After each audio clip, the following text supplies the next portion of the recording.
Disclaimer. I understand that the video may contain some missing information. If you'd like to add on to this video, educate me in the comments. Let's start the video. Japan. This small Far East nation has quite the history.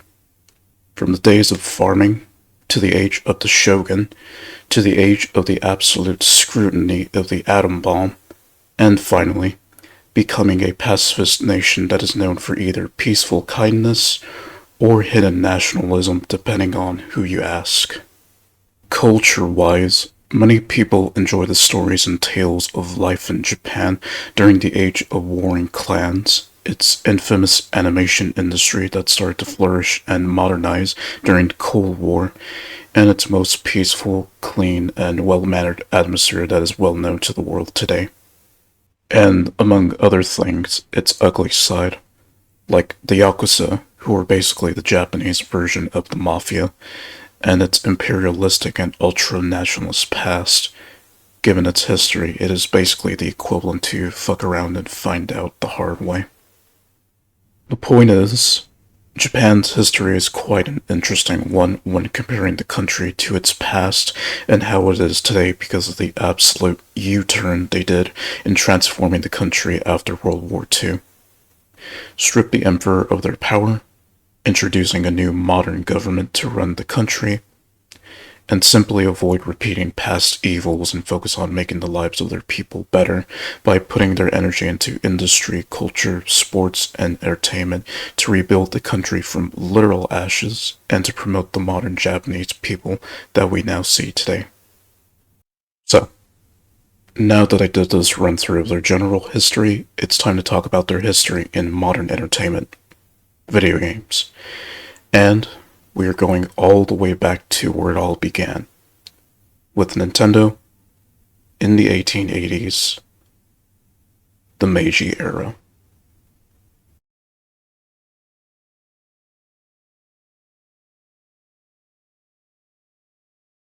The late 19th century in Japan is briefly described as the emperor now having full control of the country and its leadership by becoming the absolute ruling leader of the country when Prince Sachi Mutsuhito, now Emperor Meiji, began to transform Japan during the era of restoration that bears his name.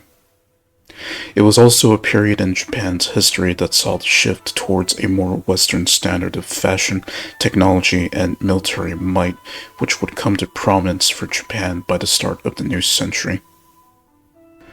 For the gaming side of the story, it begins with a small trading card company called Nintendo Koppai in 1889. Founded by Fusajiro Yamauchi, the company began making trading cards with well-detailed images painted onto the cards to sell called Hanafuda.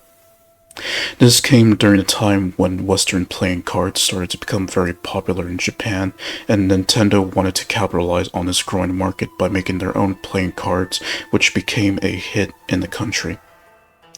This small company would one day grow big enough to the point where it would modernize into a new venture: arcade and console-type games.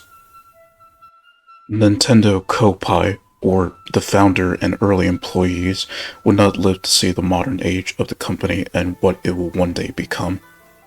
But the new generation that will bring the company into the modern and contemporary age will do so under the leadership of Yamauchi's great-grandson, Hiroshi Yamauchi. Fast forward 60 years into the middle of the 20th century, Japan would once again modernize, but for different reasons. Let me explain further in the 1950s. Before getting into the 1950s, a little history about what happened during the last 60 years prior to the decade. Japan, with its trigger-happy militarization and nationalism, defeated Tsarist Russia around Vladivostok, in which they started to shift their focus on conquering East Asia by seizing Korea, and they destabilized China during its Civil War period. All the industries in Japan were focused on both the war effort and serving the emperor during this period. So, any focus on selling goods or making goods were on hold to fuel the war effort, which costed Japan immensely when two of their cities were infamously destroyed by a new weapon more powerful than TNT, the atomic bomb. Hiroshima and Nagasaki to be exact, which forced Japan to surrender and effectively end World War II by the hands of the Americans, who were to occupy Japan under the authority of General Douglas MacArthur, who oversaw the restructuring of Japan during the occupation years after 1945. Hirohito, the emperor at the time, surrendered his absolute authority to become a figurehead of the nation for the first time since the Edo period. And now for the 1950s. Japan begins to modernize during a new age in world history where the United States and the Soviet Union were in an arms race between which ideologies suited other nations the best during a period called the Cold War. And in Japan's case, they decided to lean to the US since they wanted to maintain peace with them after signing the Treaty of San Francisco in 1951. As for the companies established during this time, Taito would make the first move in 1954, and then Namco in 1955. But during their early years, they focused on repairing vehicles and selling goods for vehicles and consumer goods like the radio. It wasn't until the late 1960s that these two companies would begin to enter the mechanical arcade industry as they saw a potential in this new venture for their brand. We'll get back to Namco and Taito later. For now, let's head to the 1960s. The 1960s for Japan was a decade of economic prosperity, as many Japanese citizens were earning a generous income to buy consumer goods that would not only benefit them, but also help fuel the economy and make it grow a lot, since the country was in the middle of the economic miracle that began in the 1950s. Let's start with SEGA, a company that was the first to begin making games with coin-operated machines, which were the early predecessors to the electronic arcade machine that would arrive in the early 1970s. Their name, SEGA, is a shortened version of their full name, Service Games, that had its origins in the US in Los Angeles during its early years and catered to the US military during World War II and the post-war years. They started out with slot machines, which would change as the company would later introduce coin-operated machine games as their early games during the 1960s. However, it was under the leadership of David Rosen, who had moved to Japan at this point in time, who would change the name of the company to Sega Enterprises by merging his company Rosen Enterprises with Nihon Goraku Busan, aka Japan Entertainment Trading Inc. After the merger, Sega would pioneer the beginnings of the Japanese gaming industry by creating and importing mechanical arcades to Japan. Think of Pachinko, for example, a game where you play with a certain amount of silver balls, or you have a chance to win more balls, or win a jackpot for a chance to win some rewards. These mechanical machines were very popular in Japan and resembled the mechanical machines that Sega at the time was creating and promoting in the country. By the end of the decade, Sega would have the upper hand at being the pioneer of Japan's gaming industry as they expanded their arcade business during the early 1970s. As for Taito and Namco, they will be mentioned again during the next decade with some iconic games that began the foundations for Japan's rise as a video game giant. Into the age of electronic play. The 1970s.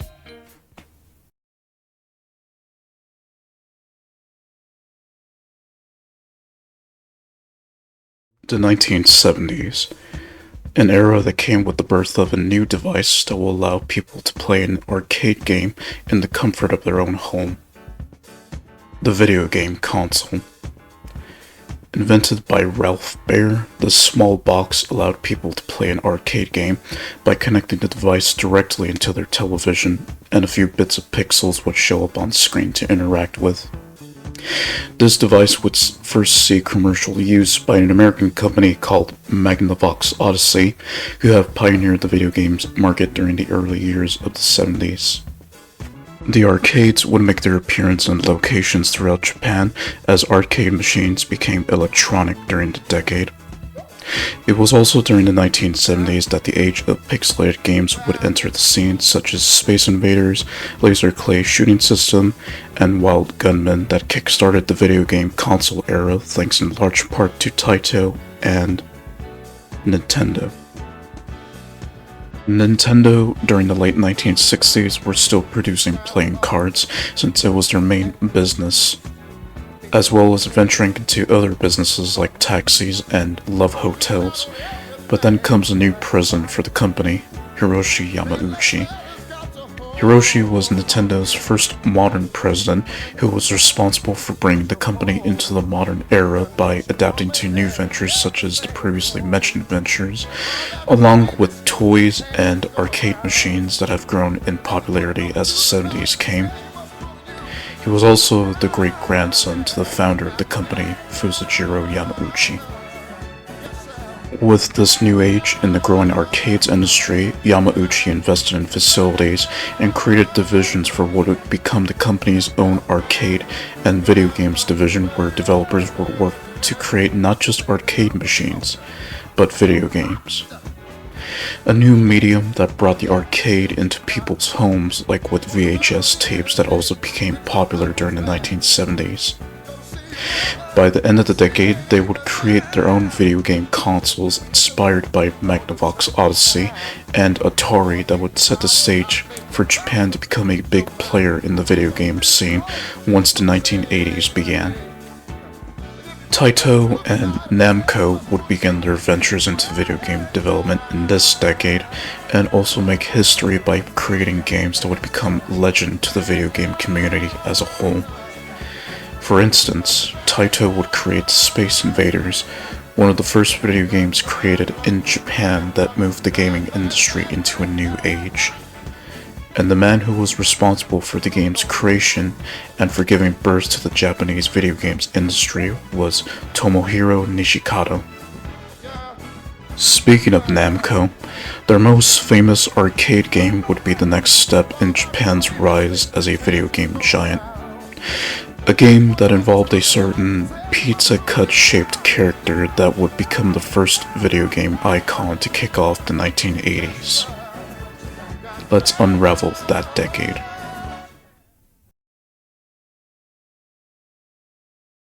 The most definitive decade for Japan's gaming industry, primarily because of how they developed video games and the shift towards better quality games that actually delivered in gameplay.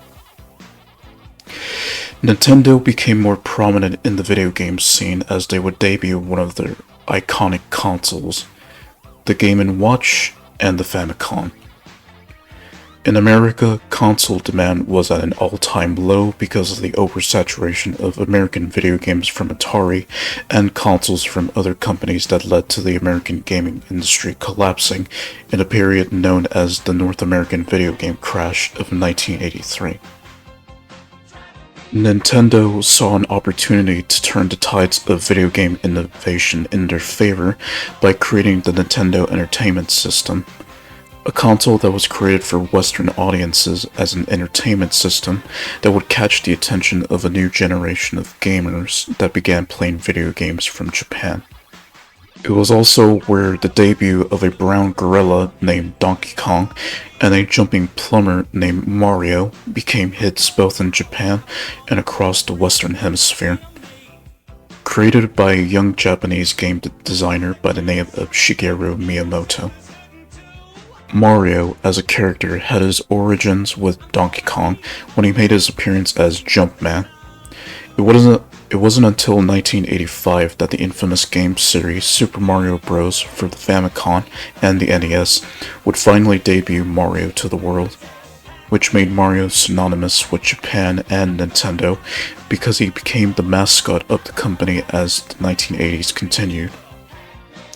Also, during the release of Mario Bros. Was when the character Luigi would make his debut alongside Mario, his brother. Before Mario entered the scene, Taito had debuted the first iconic video game character in history, Pac-Man. Pac-Man was a character that you control and move around to collect pellets, as you also try to complete the stage by eating all the pellets while avoiding the ghosts that chased after you. The game became very popular in the US, making Pac-Man the very first game character in history to be well known, to the point where a song was made about the character. The 80s was known for this kind of stuff after all. Also in the decade, some of the other well-known game series began to make their debut, such as Metal Gear, Final Fantasy, Legend of Zelda, and Dragon Quest, that also played a crucial role in the video game development scene of Japan, as these games would innovate in the way how their games were played. Game development companies throughout the country were innovating with their technology to create better games, with an emphasis in music, graphics, design, and overall gameplay that many fans would come to remember and learn how their favorite game worked. A type of innovation that was rarely seen in the 1970s, since games were very simple to create and didn't offer much appeal at the time besides the box covers that promoted the game. With that being said, many new genres would come to prominence in the decade, such as the rise in games based on Japanese animation, aka anime, that gave birth to the Japanese role-playing game genre, aka JRPGs, fighting-type games, visual novels, along with the usual racing, space fighter, and dungeon crawler type games that would become well known around the world since they have been made in Japan. The country is now a successful video game industry titan who have well surpassed America up to this point. Like the automobile industry, Japan is now the new champions of game development. New genres would come to prominence that would push the country's gaming industry forward into a new age as they continue to take on technological leaps with every game and console that they produce. A new generation of gamers, both in Japan and abroad, were enjoying their games, and it also created a new standard to how games should be produced moving forward. But there is one more thing to discuss before concluding the 80s. SEGA. During this time, they were also producing their own video games and consoles during the 1980s to sell to the market, which would become the catalyst to a rivalry between them and Nintendo for market domination. The console wars have begun.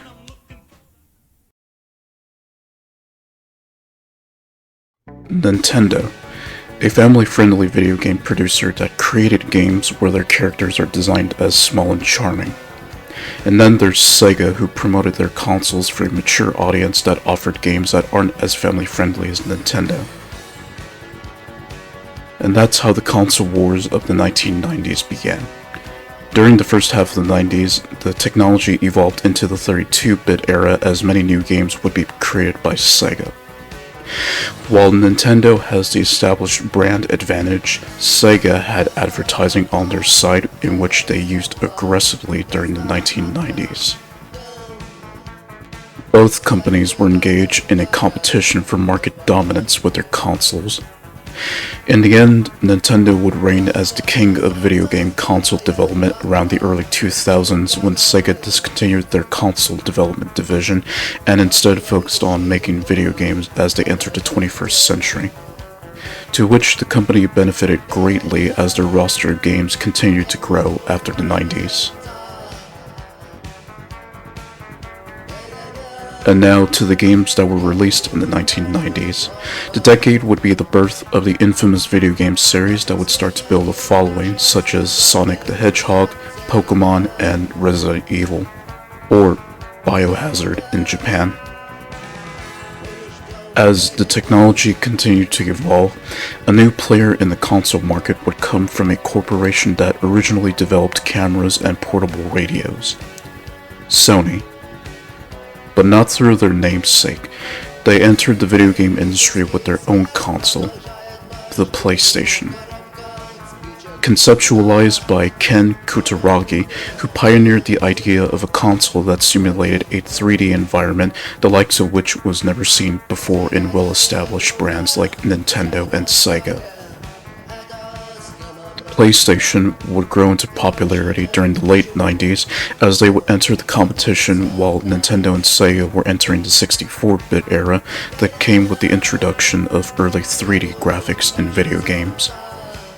Some of these games included third-party non-Japanese games such as Crash Bandicoot, Pa-Rappa the Rapper, and Tomb Raider. Console became a lot more than just a console to play games with. It also became a media player to watch movies and such, which only boosted its popularity as gamers were excited in the 3D graphics of the games that were to come to PlayStation because of how it was promoted as a next-gen console. And so, PlayStation would enter the competition with Nintendo and Sega during the late 90s. By the 2000s, the second console wars began as Nintendo would compete against PlayStation as its new rival in the market. As for the online side of things, before the internet came of age, both Nintendo and Sega especially began to develop a device that let players connect to online servers via a console to play games with. Sega pioneered this concept with their Mega modem for the Mega Drive as early as 1989. About 2 years before the World Wide Web was launched. One of the early games to pioneer the concept of online gameplay were Cyberball and Telltale Mahjong. In the 1990s, online gameplay for Japanese games would evolve in the console side of things when eventually, the first console to have a built-in modem would be the Sega Dreamcast. As for the personal computer side of Japanese gaming, the earliest games for PCs had its beginnings in the 1980s, with games like Toei's The Dragon and Princess in 1982, and Sword and Sorcery in 1983. One game series that had also released to PC became an overwhelming hit in Japan during the late 1990s, the Toho series. Once the 20th century came to an end, the world now knew what Japanese video games and consoles could do. And now what would it look like in the 21st century? Let's see.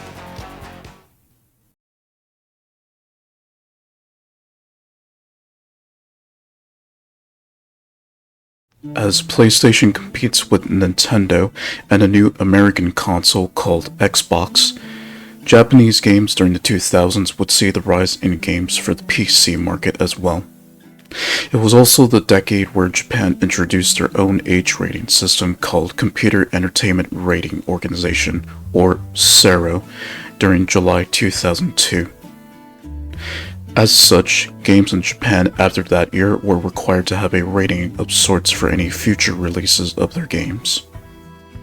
Around this time, more visual novel games would be established that focused more on the mature aspects of the Japanese video game industry that is not discussed as much when it comes to most Japanese game circles.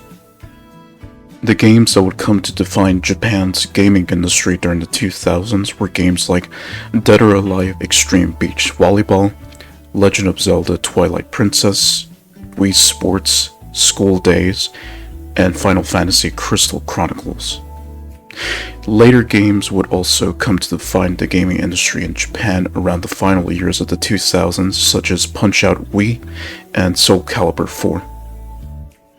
As for the consoles that came out during this decade, such as the Nintendo Wii, PlayStation 2, and the Nintendo DS, the industry moved ahead with bringing more games into the 3D scene as the designs of characters and environments would be polished by the end of the 2000s.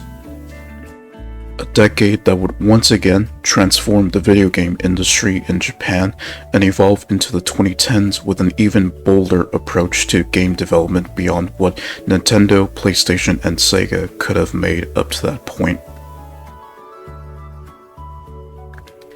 A new era for Japan's game industry begins in the 2010s, the Cultured Age.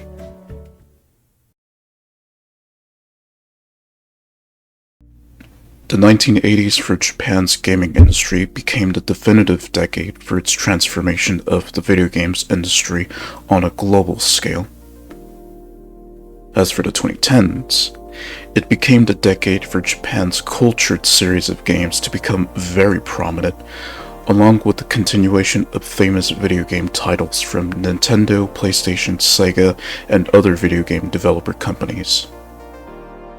And in terms of cultured games that have come out of this decade, included game series like Senran Kagura, Nekopara, Catherine, and a new kind of shinobi game called Taimanin RPG X. The decade also became infamous for Japan's mobile games industry with the arrival of a brand new concept of gambling for an item or high-tier character through the use of in-game vouchers that players can use to pull for a character or item that they want. And that's where gacha, or the gacha game concept, was born. With games like Fate Grand Order and Idolmaster, they have pioneered this kind of game concept and laid the foundations for future Asian game developers to take this concept further. But in the process, it developed a highly polarized view of gacha. Some players hate the concept of a gacha game because it utilizes gambling to claim a character or item that they will most likely lose more than they would gain. And some players don't mind or have gotten used to gacha as a way of playing the game to achieve their goal of getting what they wanted, which benefits the developers in terms of profit and reinvesting into the game. As for other Japanese mobile games that have come out of the decade, such as Pokemon Go, Puzzle and Dragons, and Grand Blue Fantasy, have also entered the mobile gaming market as they would make a major impact to the mobile gaming scene, as did South Korea during this decade.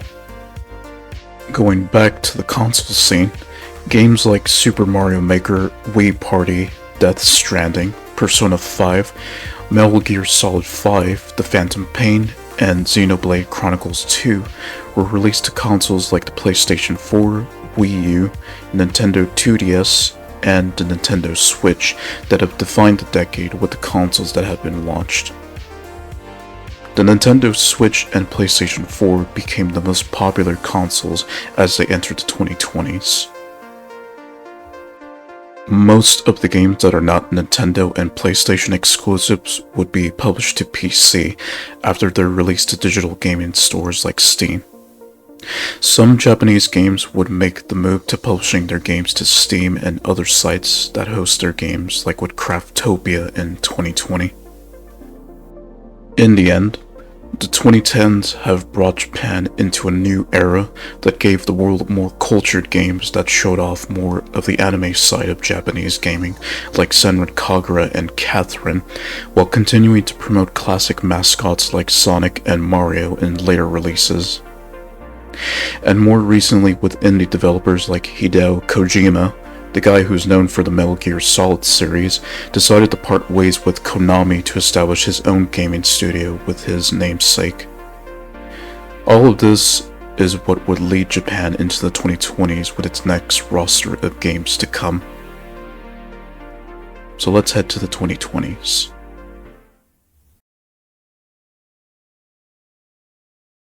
Addressing the pandemic first, Japan was in proximity to China, who had unleashed this virus worldwide in which they failed to contain it. So, a bunch of lockdowns were in place. Japan, however, managed to persevere through the period of the pandemic in the gaming industry since they perfected isolation in the gaming industry for a long time with separate workstations, separating people into their workspace, which is also part of their working culture. But despite the pandemic, the gaming industry continued as new games were being made, along with the advent of the PlayStation 5 that became popularized during 2020 and 2021. As for PC and mobile games, the arrival of Pikmin 4, Palworld, we'll get back to that game later, and Resident Evil Village would make some overwhelming appearances during the early years of the 2020s, along with cultured games like Action Taimanin, Uma Musume Pretty Derby, and Dolphin Wave. Japanese games of all kinds were now available to everybody of all ages and categories. Take your pick with what you find, from the average kids games to the most erotic and violent of adult games who have ever been made in Japan. Now, on to recent events that have emerged from Nintendo. Remember how I mentioned that I bring back Palworld? Here's why. Back in 2025, Palworld's developer, Pocket Pair, got Nintendo's attention and were quick to issue patent-infringing lawsuits on Pocket Pair because they have copied the throw and catching of a pocket monster concept from Pokemon. As of 2025, the lawsuit is still ongoing, but it showed how low Nintendo was willing to go just to protect their patents despite them being irrelevant, as other companies can copy the concept and make their own game from it. But knowing the corporate culture in Japan, large companies tend to destroy small companies by suing them into oblivion and making it difficult or flat out impossible to financially recover just to protect some concepts that they hold the rights to. Nintendo is not the only company to do this. For instance, Hideo Kojima decided to leave Konami because Konami themselves began to change their direction into mobile games and focusing less on developing high-budget games. What resulted from that was the removal of Kojima's game division from the Metal Gear Solid games or any mention of his name in any of the Metal Gear games overall. After Kojima's contract with Konami ended in December of 2015, he decided to go independent by establishing his own game development company under his former game division, Kojima Productions. Another example of company scrutiny with a Japanese developer was with Kenichiro Takaki, when he decided to leave Marvelous because of the increasing restrictions and lack of freedom in developing suggestive games that he wants to make like he has done with Senran Kagura. So, for that reason, he left the company in March of 2019 in favor of joining SEGA Games, since Marvelous was undergoing changes that would bring more creative restrictions to its games afterwards. Examples of these kinds of video game development scrutiny is why there are now more indie game studios being established nowadays, because developers do not want to be at the mercy of a company or be forced to do things their way. But some indie game companies established themselves out of an interest to make their own games, or left a company that they used to work for to pursue their own game development company. And more recently, that has been the case with a few Japanese indie game studios / developers like Pocket Pair. Japan's game industry has undergone many transformations. From the early playing cards that Nintendo started selling, to the rise in arcades during the 1960s, all the way to the PC gaming era via anime games and indie game titles that Japanese developers have produced and published over the years. Japan is a one-of-a-kind pioneer in video game development like with the US. But in this case, they surpassed their American counterpart in the video games industry by simply creating better games and making games that people will enjoy. As for consoles, they've surpassed their counterpart by creating consoles that served a purpose in making games fun again. As for the people involved and their contributions to the Japanese gaming industry, they are as follows: Takuro Mizobi, Shigeru Miyamoto, Masayuki Uemura, rest in peace, Hideo Kojima, Kenichiro Takaki, Satoshi Tajiri, Hironobu Sakaguchi, Yuji Horii, Akira Toriyama, rest in peace, Satoru Iwata, rest in peace, Junya Ota, Masahiro Sakurai, Sasayama Itosai, Ken Kutaragi, Hideo Yoshizawa, Tomonobu Itagaki, rest in peace, Hiroshi Yamauchi, rest in peace, Toru Iwatani, and Tomohiro Nishikado.